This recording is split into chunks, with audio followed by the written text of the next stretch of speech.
할렐루야. 주 예수의 은혜와 평강이 있을지어다. 석 달 계속해서 시대를 이끄는 성도는 어떻게 살아야 할까 하는 그런 말씀을 전하고 있는데요. 이제 다음 주면 계획했던 대로 모두 13차례의 말씀이 맞춰지게 될 것 같습니다. 예수님을 믿는 교회와 성도는 언제나 그 시대와 또 교회를 이끌었다는 것을 마음속에 새기게 되었습니다. 사실은 저 자신이 어떻게 살아야 할까를 진지하게 고민하고 기도하는 중에 또 우리 영광대교의 성도와 또 우리 교회가 어떤 성도가 되고 어떤 교회가 되어야 할까 하는 기도 중에 목회적으로 말씀을 계획하고 준비하게 되었고 어느덧 마음에 두었던 시간들이 다 된 것 같습니다. 부족한 종은 첫 번 말씀을 전할 때에 두말할 것도 없이 기독교 신앙의 본질인 예수 그리스도를 아는 지식에서 자라가야 할 것을 말씀을 전했습니다. 우리들이 예수님을 믿는다고 하는 것이 얼마나 중요한 가치이고 그것이 본질인가 하는 것을 현대 교회가 성도들이 많이 벗어나 있기 때문에 그 중요한 가치를 되찾고자 하는 열망이 있었던 겁니다. 특별히 설교자로서 부족한 종은 오직 예수님 신앙을 마음에 새기고 나 자신부터서 그렇게 살고 설교하면서 또 우리 교회 성도들이 그런 본질적인 믿음에 거하기를 원했습니다. 뿐만 아니라 정직과 성실, 사랑과 자비, 섬김과 희생, 그 일을 위하여 지속적인 기도 생활로 영적인 분별력을 갖고 삶으로 드러난 믿음으로 하나님 앞에 선한 일을 행하며 선으로 악을 이기는 능력의 사람으로 살기 위해 내게 주어진 기회를 붙잡는 세월을 아끼는 성도가 되어야 한다. 눈에는 보이지 않지만 지켜야 할 중요한 가치, 이타적인 마음과 무엇보다 도덕성과 신앙을 고려한 선택의 기준이 있어야 하고 거듭난 사람들에게 주어진 구체적인 하나님의 명령은 사람을 차별하여 대하지 말라는 것이고 지난 시간에는 오직 하나님의 말씀인 성경을 통하여서만 온전한 성도가 될 수 있다고 말씀을 전했습니다. 우리가 시대를 이끄는 성도로 산다는 것은 그저 좋은 사람이 되라는 말은 아닙니다. 좋은 사람은 어떤 의미에서 기준이 다르겠지만은 예수님을 믿지 않는 사람들도 착하고 좋은 사람 많아요. 그런데 우리는 성도잖아요. 성도로서 어떤 사람이 되어 살아가야 할까? 중요한 우리 스스로를 향한 질문입니다. 왜냐하면 우리는 경험을 통해서 인간의 어떤 행위나 이론, 주의, 사상이 얼마나 부질없는 일인가를 잘 알고 있기 때문입니다. 그래서 시대를 이끄는 성도가 되기 위해서는 어떻게 살아야 할까에 집중하자는 것입니다. 사랑하는 여러분, 지금 이 시대 그리고 우리가 살아가는 이 사회를 지내는 사람들의 공통적인 정서가 있는데 그것은 바로 슬픔과 분노입니다. 왜 슬플까요? 기쁨을 찾지 못하기 때문에 그래요. 누구도 기쁨을 주지 못하니까 슬픈 거예요. 왜 분노할까요? 평강을 얻지 못해요. 누구도 우리들에게 평강을 주지 못하기 때문에 우리는 매사에 분노합니다. 우리를 둘러싸고 있는 허다한 일들이 세계 정세나 그리고 국가 정세나 그리고 우리가 살아가는 삶의 현장의 모든 모습들이 우리가 소망의 끈을 붙잡을 만한 것은 단 한 줌도 없어요. 모두가 다 슬프고 분노할 일들로만 가득 채워져 있는 것이 이 세상입니다. 그 이유는 신뢰가 없기 때문이에요. 믿지 못해요.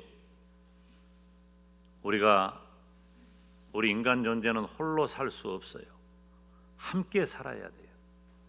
함께 살아가야 할 이 세상에서 누구도 믿지 못하고 산다면 이것이 얼마나 슬프고 아픈 일일까요?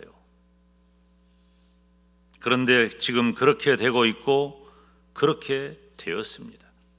직장 동료, 친구, 부모, 형제. 제가 지난 5월에도 그런 말씀을 드렸습니다마는 심지어 가족들마저도 우리의 신뢰의 대상, 사랑의 대상이 되지 못하는 이런 시대를 우리가 살아가고 있는 거예요. 얼마나 슬프고 얼마나 아픈 이야기입니까? 세상은 그렇다 할지라도 지금 우리는 어떻습니까? 석 달 동안의 설교에 물론 대부분의 설교에는 다 그렇습니다마는 담임 목사의 스스로에 대한 질문이에요. 너는 어떻게 살아야 하느냐? 어떻게 살고 있느냐? 이 질문이 저에게 있는 거예요. 그래서 말씀 앞에 한없이 부끄럽고 죄송하고 강단에 오를 때면은 이 말씀을 들고 담대히 전해야 하기 때문에 말씀 들고서는 저 자신이지만 영적으로는 하나님 앞에 뻑뻑 기어서 올라오는 그런 시간들이었습니다. 사랑하는 여러분, 저와 여러분은 과연 믿을 만한 사람으로 살아가고 있습니까? 정말 두렵고 떨리는 말입니다. 우리는 어떻게 시대를 이끄는 성도라고 하는 이 벅찬 주제 속에 어떻게 우리는 믿음직하고 신뢰받는 사람으로 살아갈 수 있을까? 다음 주에도 설교하겠습니다마는 우리가 예수님의 복음을 전하자고 그렇게 목 놓아 외치고 전도하기를 힘쓰는데 진짜 전도가 안 되는 이유는 바로 나 때문 아닐까요? 내가 예수 그리스도의 반사체로서 태양 같은 예수님의 반사체와 같은 달 같은 성도로서 예수 그리스도의 빛을 발하는 성도가 되어 온전히 살아가고 있다면 전도는 자연스럽게 이루어지는 일이 아니겠습니까? 오늘 본문의 요셉을 통해서 시대를 이끄는 성도의 진면목은 무엇인가? 이 말씀을 살필 때 저와 여러분이 은혜 받으시기를 주님의 이름으로 축원합니다. 지금 요셉은 애굽의 총리입니다. 그런데 우리가 뭘 해도 좀 좋을 때 해야 재미가 있는 거예요. 우리가 어떤 직급에 올라서 직장에서 승진을 해도 직장이 좀 성과가 있고 좋은 시절을 만나야 재미도 없고 일할 맛이 나는 것인데 지금 애굽의 총리로 요셉이 있는 이때에는 어려울 때입니다. 얼마나 어렵냐면 정말 어려울 때입니다. 그 이유는 온 나라에 흉년이 들었기 때문이에요. 지금 흉년 든 지가 2년이 되었습니다. 먹을 양식은 없고 땅은 황폐해졌습니다. 물론 이 일을 바로도 알고 요셉도 압니다. 그래서 미리 잘 준비해서 흉년 들기 이전에 7년 동안 엄청난 풍년이 들었을 때 그것으로 다 허랑방탕하게 소비하지 아니하고 잘 저장해 두었기 때문에 애굽은 곡식이 충분해요. 그런데 백성들은 먹을 것이 없는 거예요. 그런 상황에서 요셉이 다스리는 애굽은 어떠했을까? 먼저 오늘 본문 13절에 보면 기근이 더욱 심하여 사방에 먹을 것이 없고 애굽 땅과 가나안 땅이 기근으로 황폐했다 그랬어요. 먹을 것이 없고 기근으로 황폐하게 되었다. 여러분, 시대적인 상황을 감안하면 끝난 겁니다. 방법이 없어요. 이때는 천수답이잖아요. 물론 애굽은 나일강이라고 하는 엄청나게 큰 강이 흐르고 있어서 그 나일강 삼각조 유역을 중심으로 해서 절대로 황폐하지 않는 땅을 가지고 있는 것은 사실이지만 아마도 7년 흉년이라고 할 때에 그 나일강의 효과도 그렇게 별로 그렇게 사람들에게 영향을 주지 못했다. 그러니까 어떻게 할 방법이 없는 거예요. 지금은 흉년이 들어도 그 흉년을 대비할 만한 여러 가지 장치들이 있는 시대를 우리가 살아가고 있지만 요셉 당시에는 그렇지 못했다는 거예요. 그때 요셉은 저장해 두었던 곡식을 팔아 돈을 거두어 드립니다. 그리고 그 돈을 바로의 궁으로 가져갑니다. 그런데 또 다른 상황이 생겼어요. 15절 말씀에 어떤 상황인지 우리가 함께 읽어볼까요? 시작. 애굽 땅과 가나안 땅에 돈이 떨어진지라 애굽 백성이 다 요셉에게 와서 이르되 돈이 떨어졌사오니 우리에게 먹을 거리를 주소서. 어찌 주 앞에서 죽으리까? 아멘. 이제 돈이 없습니다. 돈이 없는데 곡식도 떨어졌습니다. 어떻게 될까요? 굶어 죽는 겁니다. 그래서 굶어 죽게 되었다고 요셉에게 와서 사람들이 하소연하는 내용을 우리가 함께 읽었습니다. 그때 요셉은 어떻게 했느냐? 가축을 내어 놓으라 그랬어요. 너희들이 돈이 없으면 가축을 다 가져와라. 요셉이 그렇게 말을 할 때 백성들은 말, 양떼, 소떼, 나귀를 다 가지고 옵니다. 그리고 말, 양떼, 소떼, 나귀를 거둬들이고 곡식을 내어줍니다. 그것으로 언제까지 먹을 수는 없지요. 18절에 이렇게 기록합니다. 함께 읽습니다. 그 해가 다가고 새 해가 되매 무리가 요셉에게 와서 그에게 말하되 우리가 주께 숨기지 아니하나이다. 우리의 돈이 다하였고 우리의 가축대가 주께로 돌아갔사오니 주께 낼 것이 아무것도 남지 아니하고 우리의 몸과 토지뿐이라. 내 몸뚱아리하고 땅밖에 없는 거예요. 돈도 없고 가축도 없고 남은 것은 몸과 땅밖에 없어요. 남은 것이 몸과 땅밖에 없다는 것은 이제 끝났다는 겁니다. 방법이 더 이상은 없다는 거예요. 그때 요셉은 어떻게 했습니까? 새로운 토지법을 제정했습니다. 모든 토지는 제사장의 것 이외에 다 국가에 속하게 됩니다. 그리고 애굽 백성은 국가의 토지를 소작하는 관계가 되는 거예요. 소작에서 얻은 소출의 5분의 1은 국가에 내고 5분의 4, 즉 20%는 국가의 세금으로 내고 80%는 자기가 먹는 거예요. 자기 자녀들이 먹고 생활한 것입니다. 어떻게 보면 땅을 빼앗긴 것 같지만, 땅을 팔아 넘긴 것 같지만 여전히 애굽 백성들은 자기 땅에서 농사를 했고 세금을 20% 냈지 80%로 여전히 자기들이 생활하게 된 것입니다.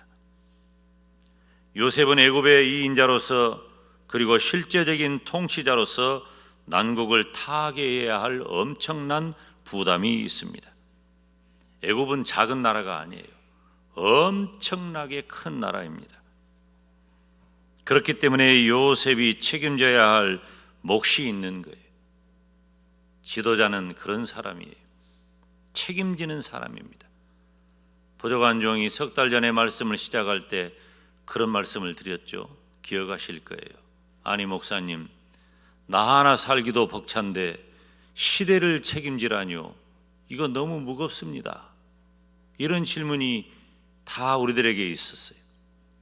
그때 보좌관 종이 어떻게 말씀을 전했습니까? 우리는 나 자신과 우리 가족과 나를 둘러싸고 있는 모든 환경 속에 이미 우리는 그 시대를 책임지는 사람이다.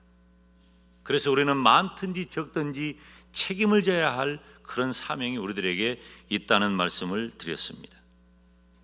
그런데 사실 이런 정도가 되면은 애굽 땅에 봐요, 여러분. 곡식이 없어서 먹을 것이 없어 돈을 다 갖다 바쳤어요. 이제는 돈이 없으니까 집에서 기르는, 사실 애굽 사람들이 기르는 가축은 그들의 생명줄 같은 것입니다. 그런데 다 갖다 바치고 곡식으로 바꿔서 먹어서 없어졌어요.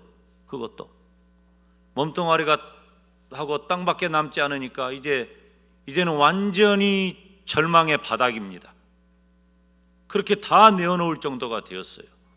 이런 정도 되면 어떻게 될까요? 이런 정도가 된다면 데모가 일어나고 정권 퇴진 운동을 하고 난리가 났을 것입니다. 못 살겠다, 갈아보자, 난리가 났을 거예요. 그런데 애굽은 그렇지 않았습니다. 애굽이 그렇지 않은 정도가 아니라 엄청난 말씀이 오늘 본문에 기록이 되어 있어요. 그 엄청난 말씀을 우리가 함께 읽어보려고 합니다. 25절이에요. 시작. 그들이 이르되 주께서 우리를 살리셨사오니 우리가 주께 은혜를 입고 바로의 종이 되겠나이다. 아멘. 자, 지금 사람들이 와서, 배고픈 사람들이 와서 돈도 내어놓고 가축도 내어놓고 자기 몸뚱아리와 땅도 다 내어놓고 먹을 것만 달라고 하는 그런 절박한 상황, 완전히 피폐한 그 상황에서 백성들이 요셉에게 하는 말이 이런 말입니다. 주께서 우리를 살리셨습니다. 요셉을 향하여. 다 뺏겼잖아요. 돈도 뺏기고 가축도 뺏기고 몸도 뺏기고 땅도 뺏겼는데 살렸다고 말하는 거예요. 그리고 우리가 주께 은혜를 입고 바로의 종이 되겠습니다. 이게 무슨 일입니까? 경상도 사람들이 무슨 일이고 깜짝 놀랄 일입니다. 지금 이런 일은 없는 거예요. 저는 인류 역사에 이런 장면을 오늘 본문 이외에 본 적이 없습니다. 이렇게 엄청난 기근, 환난, 어려움, 고통, 좌절, 실망, 낙담, 소망 없는 시대에 그들은 요셉을 향하여 주께서 우리를 살리셨습니다. 우리가 바로의 종이 되겠습니다. 어떻게 요셉은 이런 사람이 되었고 이런 지도력을 갖추게 되었을까요? 요셉이 도대체 어떻게 했길래, 어떤 사람이길래 백성들이 몸과 땅을 바치고 그러면서도 위로부터 아래로부터 신뢰받는 사람이 되었을까요? 우리가 함께 읽은 창세기 47장 13절, 15절, 18절 말씀에 그 답이 있습니다. 저는 그 답을 세 가지로 성도 여러분에게 요약해서 말씀을 마무리하려고 합니다. 요셉은 어떤 사람인가? 첫째, 깨끗한 사람이었습니다. 오늘 본문 20절에 보면은 그러므로 요셉이 애굽의 모든 토지를 다 사서 누구에게 바쳤어요? 바로에게 바치니 애굽의 모든 사람들이 기근에 시달려 각기 토지를 팔았음이라. 땅이 바로의 소유가 되니라. 여러분, 이 장면이 무엇을 말하고 있습니까? 요셉은 애굽의 2인자입니다. 애굽의 2인자로서 전폭적인 지지를 받아요. 그런데 단순한 2인자가 아닙니다. 창세기 41장 40절을 보면은 너는 내 집을 다스리라. 내 백성이 다 네 명령에 복종하리니 내가 너보다 높은 것은 내 왕좌뿐이니라. 나는 왕으로서만 존재하고 요셉아, 네가 애굽 전역을 다스려라. 너에게 전권을 주마. 그리고 왕의 인장반지를 빼어 요셉에게 줍니다. 옥새를 주는 거예요. 집안으로 말하면 인감도장을 주는 거예요. 시어머니로 말하면 창고 열쇠를 다 내어주는 거예요. 전권을 요셉에게 준 것입니다. 그러면 어떻게 되었습니까? 요셉은 노예로 팔려간 그 사람으로서 엄청난 권세를 13년 만에 갖게 되는 것입니다.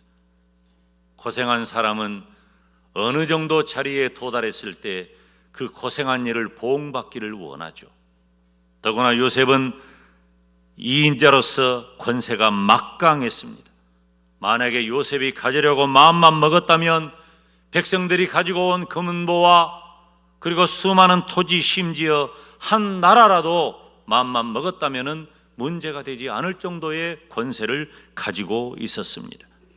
그렇지만 요셉은 자기를 위하여 자기의 권력으로 그 어떤 특별한 일도 하지 않았습니다. 왜? 요셉은 깨끗한 사람이었기 때문입니다. 동기가 깨끗했고 윤리가 깨끗했고 무엇보다도 하나님을 신앙하는 신실한 사람이었습니다. 여러분, 성도는 시대를 이끄는 위대한 믿음의 사람이 되기 위하여 진리에 깨끗하고 물질에 깨끗하고 삶에 깨끗해야 할 줄로 믿습니다. 깨끗한 성도가 되시기를 주님의 이름으로 축원합니다. 두 번째로 요셉은 따뜻한 사람이었습니다. 오늘 본문 23절 24절을 함께 읽어볼까요? 시작. 요셉이 백성에게 이르되 오늘 내가 바로를 위하여 너희 몸과 너희 토지를 샀노라. 여기 종자가 있으니 너희는 그 땅에 뿌리라. 추수의 5분의 1을 바로에게 상납하고 5분의 4는 너희가 가져서 토지의 종자로도 삼고 너희의 양식으로도 삼고 너희 가족과 어린아이의 양식으로도 삼으라. 아멘. 지금 우리가 함께 읽은 오늘 본문 잘 보세요. 자, 비춰보세요. 이 23절 24절에서 여러분은 무엇이 보이십니까? 저는 요셉의 관심이 어디 있느냐가 보였습니다. 제 눈에는 요셉의 관심은 바로 사람이었습니다. 그가 다스려야 할 백성이었습니다. 요셉은 자기가 가지고 있는 그 어떤 권세, 힘, 그리고 백성들로부터 거두어들인 금은보화, 토지, 이런 것들이 아니에요. 오히려 요셉은 양식을 주고 산 짐승을 백성들 대신 키워주었습니다. 백성들이 자기 먹을 것도 없는데 말, 양떼, 소떼, 나귀 먹을 거 있겠어요? 그러니까 그것을 곡식과 바꿔주고 백성들 대신 가축들을 다 길러주고 있는 겁니다. 나라가 대신 길러주는 거예요. 땅을 국가가 샀지만 그 땅을 경작할 소작권은 백성들에게 줍니다. 여전히 백성들은 자기 땅에서 농사를 합니다. 그리고 농사를 한 다음에 세금으로 20%를 내고 80%는 여전히 자기들이 먹을 양식을 갖게 되었습니다. 그렇기 때문에 백성들이 먼저 자청해서 돈 달라고 하니까 돈을 내어주고 곡식을 가져갔습니다. 가축을 달라고 하니까 가축을 내어주고 곡식을 가져갔습니다. 누구도 불평하지 않았습니다. 심지어 토지를 내어놓고 스스로 종이 되겠다고 자청을 하면서도 누구도 불평불만하지 아니하고 주께서 우리를 살리셨다고 고백하는 것입니다. 백성들이 먼저 자청해서 요셉에게 다 맡길 정도로 요셉은 백성과 국가에 충성했습니다. 여러분, 지금 이 시대의 위기는 어디에 있습니까? 사람을 잃어버리는 데 있습니다. 우리는 목적을 위해 사람을 버리는 일을 너무 많이 합니다. 부족한 종을 포함해서 우리 모두는 예외가 아니에요. 혹시 우리 그렇게 살고 있지 않습니까? 목적을 위해 사람을 잃어버리면 안 됩니다. 요셉은 그런 면에 있어서 정말 따뜻한 사람이었습니다.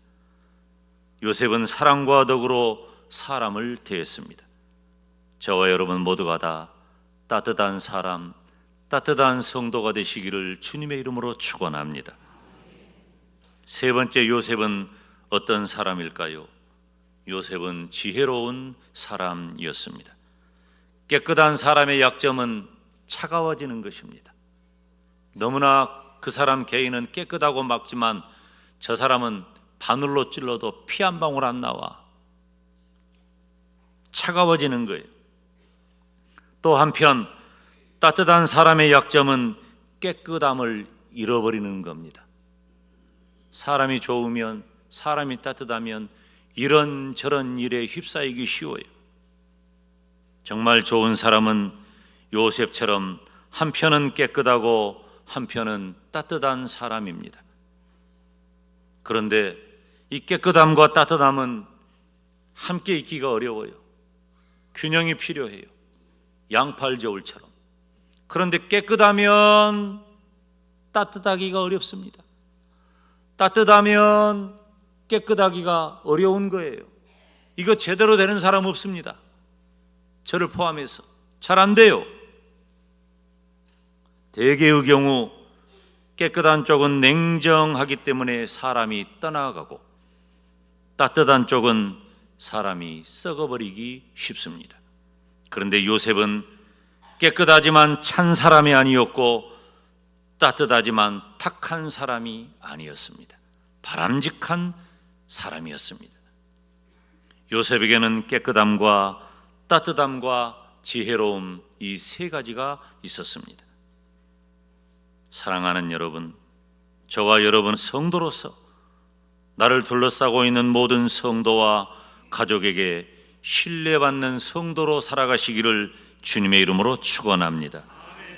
요셉처럼 깨끗하고 따뜻하고 지혜로운 사람으로 살아가는 것은 너무나도 중요한데 이것이 어떻게 가능할까? 가능할까요? 제가 여러분들이 요청하면 답을 알려주려고 그래요. 목사님 알려주세요 하면 제가 알려드릴게요. 시작. 그런 정도는 간절함이 없어. 진정성이 없어. 정말로 간절하게 알기를 바라는 마음으로. 다시 시작. 예, 제가 알려드리죠. 제가 알려드리려고 합니다. 여러분, 깨끗하지만 차가워지지 않고 따뜻하지만 부패하지 않는 지혜로움은 하나님께 구해야 합니다. 하나님만이 이런 지혜를 주실 수 있습니다. 그래서 제가 설교하는 거예요. 제가 만약에 도덕과 윤리를 강의하는 자리라면 이런 말은 할 수 없을 겁니다. 불가능하기 때문이에요. 그러나 가능합니다. 성경에 보면 야고보서 3장 17절에 이런 말씀을 기록해요. 같이 읽어볼까요? 오직 위로부터 난 지혜는 첫째 성결하고 다음에 화평하고 관용하고 양순하며 긍휼과 선한 열매가 가득하고 편격과 거짓이 없나니. 아멘. 우리는 하나님의 절대적인 두 속성에 대해서 잘 알고 있습니다. 그것은 바로 절대 공의와 절대 사랑입니다. 공의 앞에 사랑 앞에 제가 절대라는 용어를 붙인 것은 하나님만이 그러실 수 있기 때문입니다. 공의와 사랑은 하나님을 소개하는 본질입니다.